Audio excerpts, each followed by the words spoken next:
நமது ஜீ தமிழ் தொலைக்காட்சிக்காக முதன்முறையாக தன் மனதை திறந்து பதில்களை சொல்ல வந்திருக்கார். வணக்கம். வணக்கம். எனது இனிய தமிழ் மக்களே, உங்கள் அனைவரையும் வணங்கி வரவேற்கின்றேன். இந்த ஜீ தொலைக்காட்சி பேட்டியின் மூலமாக உங்கள் அனைவரையும் சந்திப்பதில் மிகவும் ஆனந்தம் அடைகின்றேன். தமிழகத்துல பிறந்த நீங்க ஆன்மீகத்துக்கு எப்படி வந்தீங்க? நான் பிறந்தது வளர்ந்தது எல்லாம் திருவண்ணாமலையில். திருவண்ணாமலை ஒரு பெரிய ஆன்மீக நகரம். அங்கே இருந்த பல சித்தர்கள், ஞானிகள், யோகிகள், இவங்களுடைய இன்ஸ்பிரேஷன், அவர்களுடைய வாழ்க்கை என் மீது ஏற்படுத்திய தாக்கம், இதுதான் சின்ன வயசுலேயே நான் ஆன்மீக வாழ்க்கைக்கு வர்றதுக்கான பெரிய காரணமா இருந்தது. சின்ன வயசுலயே, அதுவும் படிக்கிற வயசுலயே உங்களுக்கு ஆன்மீகத்துல எப்படி இவ்வளவு ஆர்வம் வந்தது? படிக்கிற காலத்திலேயே பல யோகிகளுடைய காலடியில் இருந்து அவங்கிட்ட இருந்த யோகமும் தியானமும் ஞானம் போன்றவைகளை ஆழ்ந்து கற்று அனுபவபூர்வமாக உணர்ந்தேன். இந்தியா ஒரு ஆன்மீக நாடுன்னு வெளிநாட்டுக்காரங்க சொல்றாங்க. அப்படின்னா ஆன்மீகத்துல இந்தியா எந்த அளவுக்கு முன்னேறி இருக்குன்னு உங்களால சொல்ல முடியுமா? இந்தியா ஒரு ஆன்மீக நாடு அப்படிங்கிற கருத்து ஒரு பரவலான ஒரு மேம்போக்கான கருத்து. உண்மையில சொல்லணும்னா இந்தியா அமெரிக்கா அப்படின்னு தனித்தனியாக பிரித்து சொல்ல முடியும். ஆன்மீகம்ங்கிற ஒரு தனி மனிதனுடைய உயர்வு. இந்தியாவிலையும் பல பேர் ஆன்மீகத்தோட அரிச்சுவடே தெரியாம இருக்கவங்க இருக்காங்க. ஆனா அமெரிக்காவிலையும் பல பேர் ஆன்மீகத்தின் உச்சநிலையை அடைந்த ஞானிகள் இருக்காங்க. அதனால ஒரு நாட்டை சார்ந்து ஆன்மீகத்தை சொல்றதுன்னா முடியவே முடியாது. ஒரு ஓவராலா சர்வே மாதிரி வேணா சொல்லலாம். சர்வே மாதிரி சொல்லணும்னா நிச்சயமாக இந்தியா ஆன்மீக நாடு. இந்தியாவிலே மிகப்பெரிய ஆன்மீக சாதனையாளர்கள் இருக்காங்க. அது மட்டும் இல்ல, உலகம் முழுக்க இன்டர்நெட்லேயே பார்த்தோம்னா உலகம் முழுக்க மக்கள் யாரிடம் மன அமைதிக்காக ஆன்மீகத்திற்காக செல்லுகிறார்கள்ன்ற 40 டாப் குருஸ் எடுத்து பார்த்தோம்னா அதுல 32 பேர் இந்தியர்கள். வேற எந்த ஃபீல்டுலையுமே இந்தியா இந்த மாதிரி முன்னணியில இல்லை. உலகத்தில் இருக்க மிகப்பெரிய அரசியல்வாதிகளை எடுத்து பார்த்தோம்னா அது கட்டாயமா முதல்ல இருக்க 40 பேர்ல 10 பேர் இந்தியர்களா இருக்க வாய்ப்பு இல்லை. இல்ல ஸ்போர்ட்ஸா இருக்கட்டும், இல்ல வேற எந்த துறையா இருக்கட்டும், சயின்ஸா இருக்கட்டும், முதல் 40 பேர்ல இவ்வளவு பெரிய 30 பேர் 32 பேர் இந்தியர்களா இருப்பதற்கான வாய்ப்பு எல்லாமே கம்மி. ஆனா ஆன்மீகத்துறையில டாப் 40 குருஸ்ல 32 பேர் இந்தியர்கள். ஆன்மீகத்துல உங்களோட சிறப்புகள் என்னென்ன? உங்களோட பக்தர்களுக்கும் சீடர்களுக்கும் நீங்க கொடுக்கிற பயிற்சிகள் என்ன? அறிவியல் சார்ந்த ஆன்மீக ஆராய்ச்சிகள், அதான் என்னுடைய யூனிக் கான்ட்ரிபியூஷன். இப்போ குண்டலினி சக்தியை உயிர்ப்பித்தல், தீட்சை, தியான சிகிச்சை, இந்த கருத்துக்கள் எல்லாமே வெறும் ஒரு நம்பிக்கை சார்ந்ததாக மட்டுமே இருந்து வந்தது. அப்படி இல்லாம குண்டலினி சக்தியை உயிர்ப்பிக்கிறதுனால ஒரு மனிதனுடைய உடலுக்குள்ளேயும் மனதுக்குள்ளேயும் நடக்கிற நல்ல விஷயங்களை, எப்படி உடம்பு தானாகவே நோயிலிருந்து விடுபடுகிறது, மனம் உயர்ந்த உணர்வு நிலை அடையுது அப்படிங்கிறத அறிவியல் பூர்வமா ஆராய்ச்சிகள் செய்து நிரூபிச்சிருக்கோம். நம்ம மைட்டோகாண்ட்ரியா செல் எனர்ஜின்னு சொல்லுவோம். சாதாரணமா ஒரு மனிதனுக்கு இருப்பதை விட இந்த குண்டலினி சக்தியை உயிர்ப்பிக்கும் பொழுது, அதிகரிக்கும் பொழுது 1300% அந்த மைட்டோகாண்ட்ரியா செல் எனர்ஜி அதிகமாகிறத அறிவியல் பூர்வமாக நிரூபித்திருக்கிறோம். இதன் மூலமா உடல் நலம், மனநலம், அது மட்டும் இல்லாம மனிதன் முதுமை அடைவதையே தடுக்க முடியும் என்பதை நிரூபித்திருக்கிறோம். ஆன்டி ஏஜிங்னு சொல்லுவோம். அதனால உடலாலும் மனதாலும் மிகப்பெரிய நல்லது நடக்கிறத தியான சிகிச்சை மூலமா, இந்த தொடுவதனால் இந்த ஹீலிங் அப்படிங்கிறத, ஸ்பிரிச்சுவல் ஹீலிங்கிறத, தொடர்றதுனால ஹீல் பண்றத வெறும் ஒரு நம்பிக்கையா, மத நம்பிக்கையா மட்டும் இல்லாம அந்த தியான சிகிச்சைங்கிற ஆன்மீக சக்தியை அளிப்பதன் மூலமாக உடலை சரியாக்குறத அறிவியல் பூர்வமாக ஆராய்ச்சி செய்து நிரூபித்திருக்கிறோம். இந்த சயின்டிபிக் ரிசர்ச்சஸ் தான் என்னுடைய யூனிக் கான்ட்ரிபியூஷன் சொல்லலாம். உங்களுக்கு உலகம் பூரா பக்தர்கள் இருக்காங்க. ஆனா இந்த நிலையில உங்களை பத்தி ஒரு ஆபாசமான வீடியோ காட்சி ஒன்று வெளியே வந்திருக்கு. இதை பத்தி உங்களோட கருத்து என்னன்னு சொல்ல முடியுமா? மொத்தம் 197 நாடுகளில் எங்களுக்கு சத்சங்க மையங்களும், 33 நாடுகளில் ஆசிரமங்களும், 1 கோடி பேருக்கு மேலாக பக்தர்களும் இருக்கிறார்கள். இவ்வளோ வேகமா இந்து தர்மத்தையும் ஆன்மீகத்தையும் பரப்புவதை பலர் விரும்பவில்லை. நாத்திக நாராசத்திலே மனதை நாரடித்துக் கொண்ட மனங்கள் தங்களுடைய தனிப்பட்ட வாழ்க்கைக்கு ஆன்மீகத்தையும் ஆத்திகத்தையும் உபயோகப்படுத்தினாலும் கூட மக்கள் அதை அடைந்து உயர்வதை விரும்பாத காரணத்தால் மக்கள் அதை அடைந்து தங்கள் வாழ்க்கையை மேம்படுத்திக் கொள்வதை விரும்பாத காரணத்தினால் ஆன்மீக குருமார்களையும் ஆன்மீக கருத்துக்களையும் அழிப்பதையே வாழ்க்கையின் நோக்கமாக கொண்டு வாழுகின்ற சில குறிப்பிட்ட அரசியல் மற்றும் ஊடகத்துறையில் பலம் பொருந்திய சில மனிதர்கள் செய்த கான்ஸ்பிரசி சதித்திட்டம்தான் என் மீது நடத்தப்பட்ட இந்த மிகப்பெரிய மத தாக்குதல். இது ஒரு மத தாக்குதல் தான் சொல்லணும். ஏன்னா இன்டர்நேஷனல் ஸ்டாண்டர்ட் அகில உலக தரத்தின்படி நாத்திகமும் ஒரு மதம். இந்துக்களாகிய ஆத்திகர்களாகிய எங்கள் மீது நாத்திகர்கள் தொடுத்த மத தாக்குதல் தான் இது.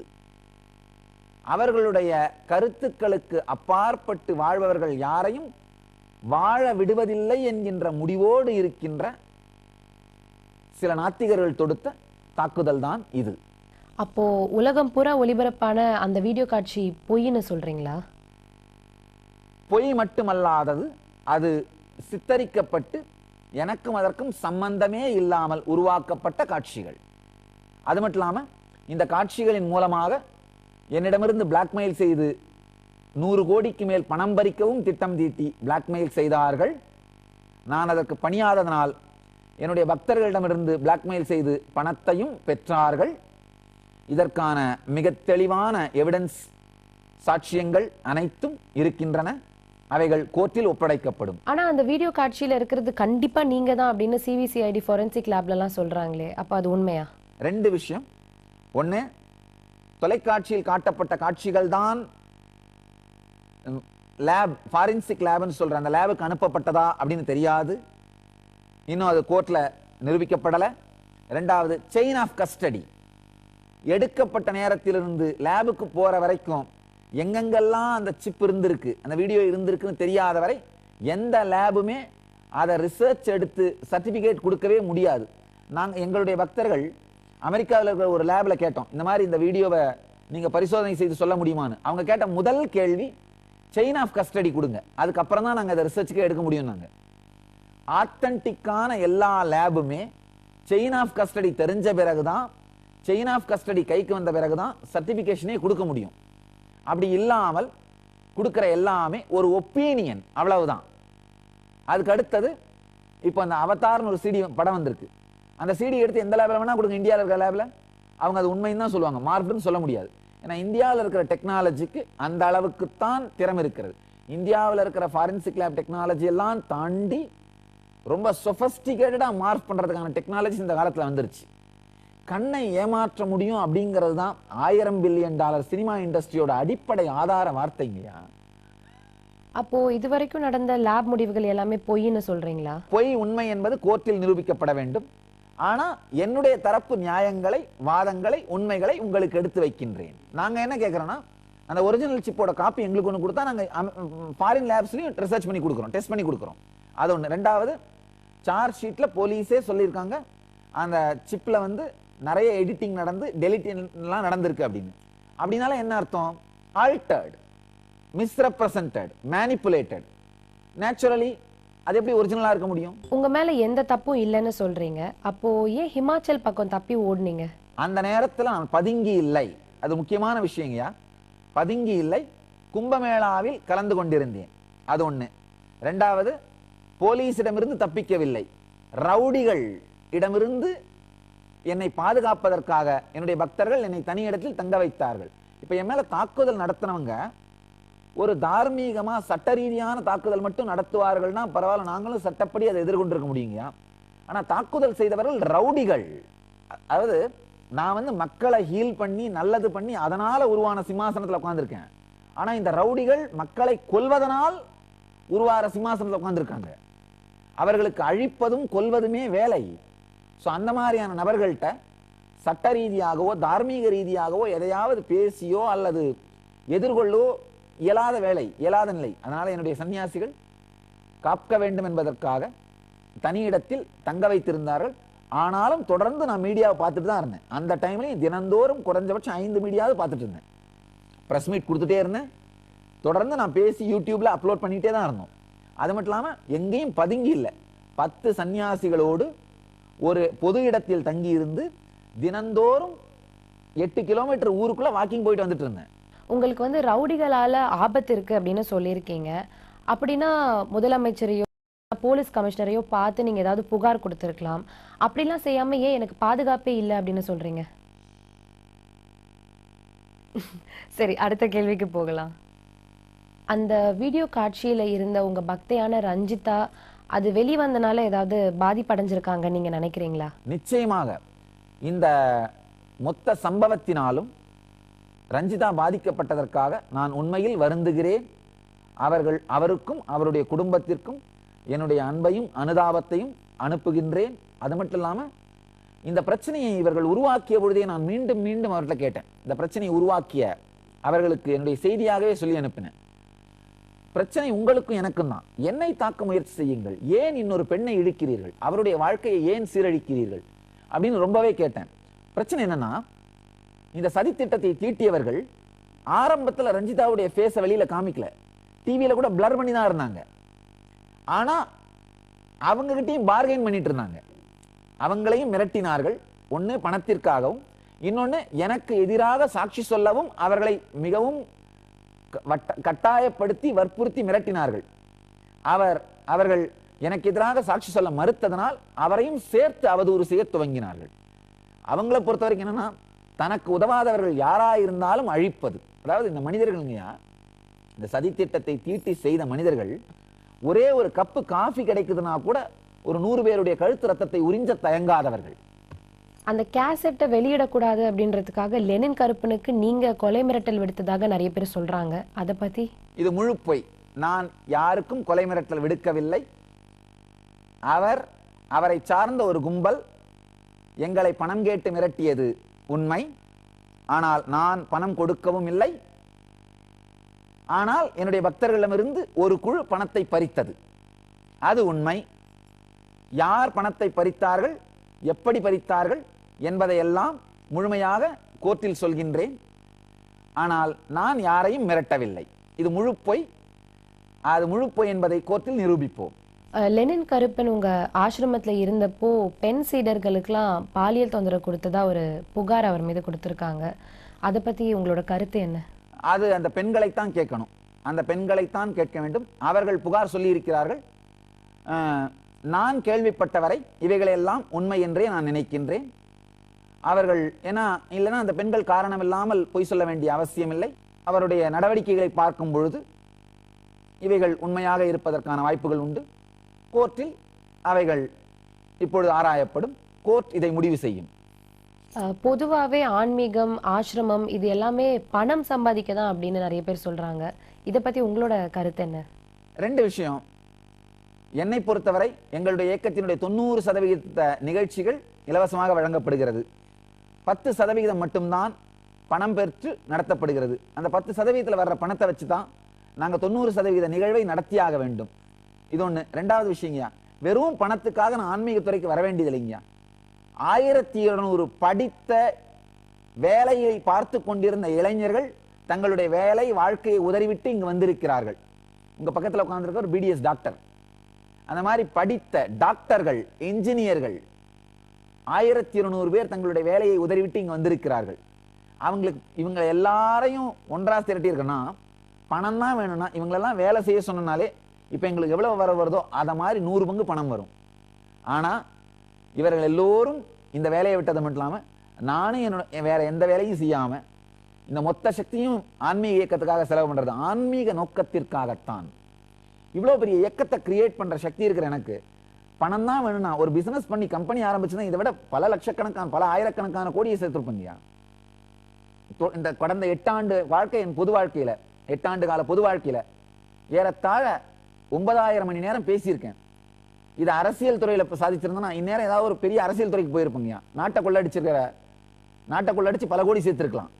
அதனால நான் அரசியல் துறைக்கும் போயிருக்கலாம், வேற ஏதாவது ஒரு கம்பெனியும் உருவாக்கி இருக்கலாம். பணம் மட்டும்தான் வாழ்க்கை அப்படின்னு நினைச்சா. ஆனால் அது தேவையில்லைன்றதுனால தான் ஆன்மீகத்துறைக்கு வந்து என்னுடைய வாழ்க்கையை ஆன்மீகத்துறைக்கு சமர்ப்பித்திருக்கிறேன். இது நிச்சயமாக பணம் உருவாக்குவதற்கான வேலை அல்ல. அப்போ அரசியல் இருக்கவங்க எல்லாம் வந்து பணம் சம்பாதிக்க தான் அரசியல் இருக்காங்க அப்படின்னு சொல்றீங்களா? எல்லாரையும் அப்படி சொல்ல விரும்பல. ஆனால் எல்லாருமே நிரபராதிகள் சேவைக்காக தான் போறாங்கன்னு சொல்ல விரும்பல. இன்னொரு கேள்வி, ஆன்மீகத்துல இருக்கிற உங்க மேல அந்நிய செலாவணி மோசடி வழக்கு இருக்குன்னு சொல்றாங்களே? மிகப்பெரிய பொய். உண்மையில இந்த மாதிரி வழக்குகளை எல்லாம் உருவாக்கிய அரசியல்வாதிகள் இந்திய நாட்டிலிருந்து கருப்பு பணத்தை கொண்டு சென்று எத்தனை நாடுகளிலே பதுக்கி வைத்திருக்கிறார்களோ அத்தனை நாடுகளிலிருந்து வெள்ளை பணத்தை நான் கொண்டு வந்து இந்தியாவிற்கு சேவை செய்திருக்கிறேன் என்பது மக்கள் அனைவருக்கும் தெரியும். அதனால் இந்த அந்நிய செலாவணி மோசடி இது எல்லாமே பாத்தீங்கன்னா மிகப்பெரிய பொய் அண்ட் வதந்தி. அதனாலதான் இந்த சார்ந்த துறைகள் எல்லாமே எங்களை கம்ப்ளீட்டா எங்களுடைய டாக்குமெண்ட்ஸ் எல்லாத்தையும் வெரிஃபை பண்ணிட்டு ஒரு பிரச்சனையும் இல்லை என்று மிக தெளிவாக சர்டிபிகேட் கொடுத்து விட்டார்கள். உங்களை பத்தி ஒரு நெருடலான விஷயம், ஆண்மை இல்லாதவர் அப்படின்லாம் சில பேர் சொல்லியிருக்காங்க, அதை பத்தி? முதல் விஷயம், நான் போலீஸுக்கு சொன்ன வார்த்தையை அப்படியே சொல்றேன். அவங்க வந்து கேட்டாங்க, நீங்கள் ஆண்மை இருப்பவரா இல்லாதவரான்னு. நான் தெளிவா சொன்னேன், நான் என்னுடைய ஞான அனுபூதியினாலே ஆண் பெண் என்கின்ற தன்மைக்கு அப்பாற்பட்டிருக்கிறேன். அவங்க கேட்டாங்க, நீங்க பொட்டன்டா இம்பார்ட்டன்டான்னு கேட்டாங்க. எக்ஸாக்டா அந்த இங்கிலீஷ் வார்த்தை. நான் சொன்னேன், இந்த பொட்டன்ட் இம்பார்ட்டன்ட் வார்த்தையை எனக்கு தெரியல, அந்த வார்த்தையை நான் புரிஞ்சுக்கல. ஆனா இதுக்கு அப்பாற்பட்டு ஆண் பெண் என்கின்ற தன்மைக்கு கடந்த உணர்விலே நான் எப்பொழுதும் இருக்கிறேன். என்னுடைய உடலும் மனமும் முழுமையாக என்னுடைய கட்டுப்பாட்டில் இருக்கிறது. ஆண் பெண் தன்மையை கடந்து இருக்கிறேன். அதை தான் சொன்னேன். இதை யார் திரித்து எப்படி வெளியிட்டார்கள் என்று எனக்கு தெரியாது. இது போலீசுடைய குற்றமா திரித்து வெளியிட்டது அல்லது வெளியிட்ட சில மீடியாவின் குற்றமா என்பது கோர்ட் தான் முடிவு செய்ய வேண்டும். ஒரு சிறிய இடைவேளைக்கு பிறகு மீண்டும் தொடருவோம்.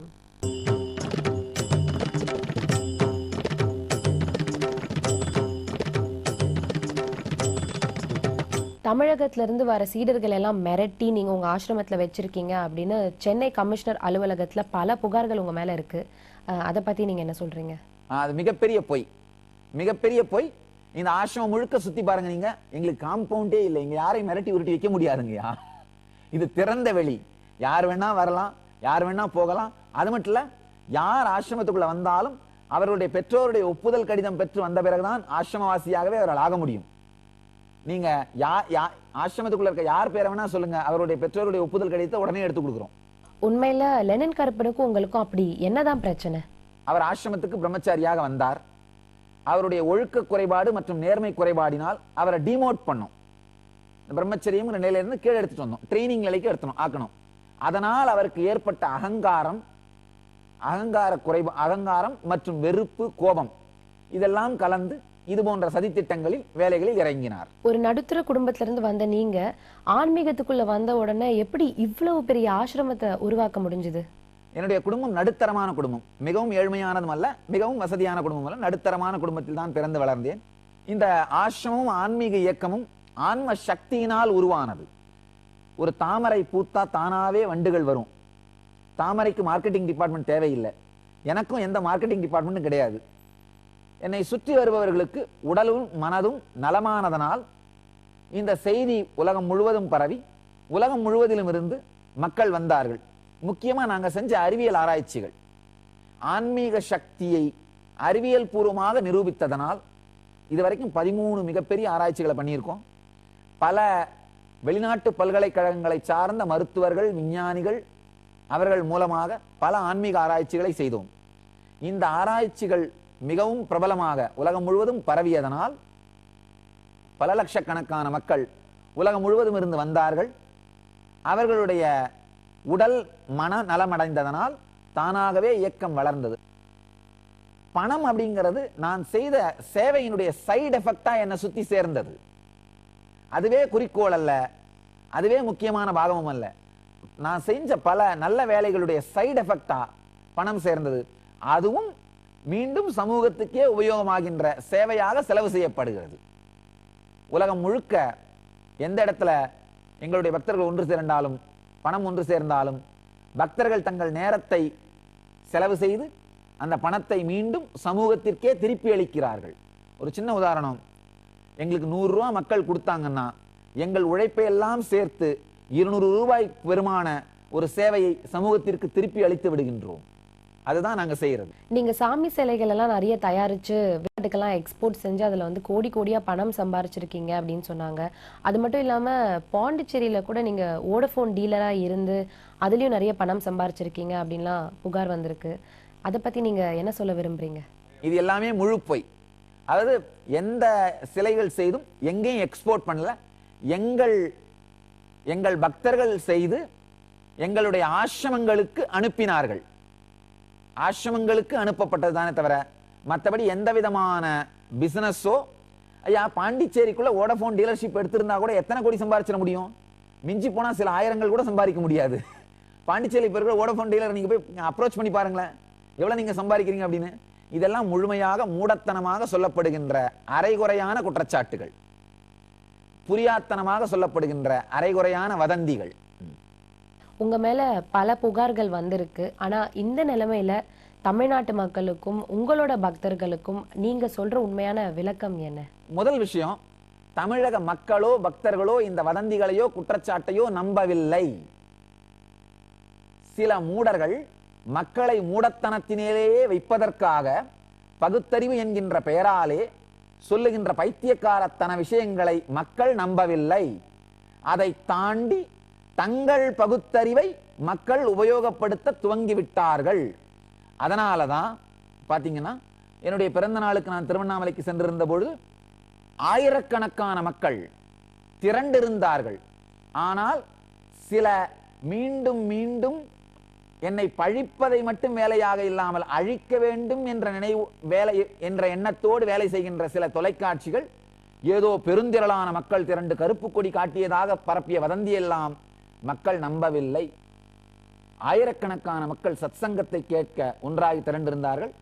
சில 8 பேர், வெறும் 8 பேர் கைக்கூலிகளாக கருப்பு கொடி காட்ட வந்திருந்தார்கள். அவர்களும் திரண்டிருந்த ஆயிரக்கணக்கான மக்களை பார்த்து பயந்து ஓடிவிட்டார்கள்.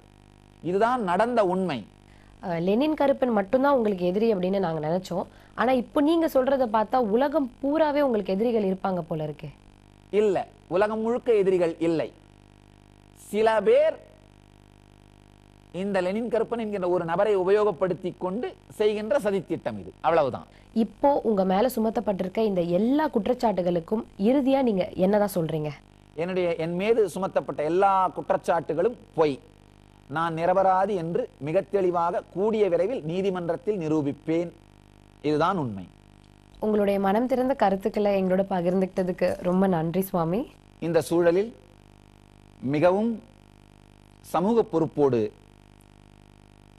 நேர்மையோடும் உண்மையோடும் நடந்து கொண்ட, இப்பொழுதும் உண்மையை பரப்பிக் கொண்டிருக்கின்ற ஜீ தொலைக்காட்சியை நன்றியோடு வணங்குகின்றேன். என்ன நேயர்களே, இவ்வளவு நேரம் நித்யானந்தா சுவாமிகள் அவரோட பல்வேறு விளக்கங்களை நமக்கு கூறியிருக்கார். உங்களிடமிருந்து விடைபெறுவது ஷர்மிளா. நன்றி, வணக்கம்.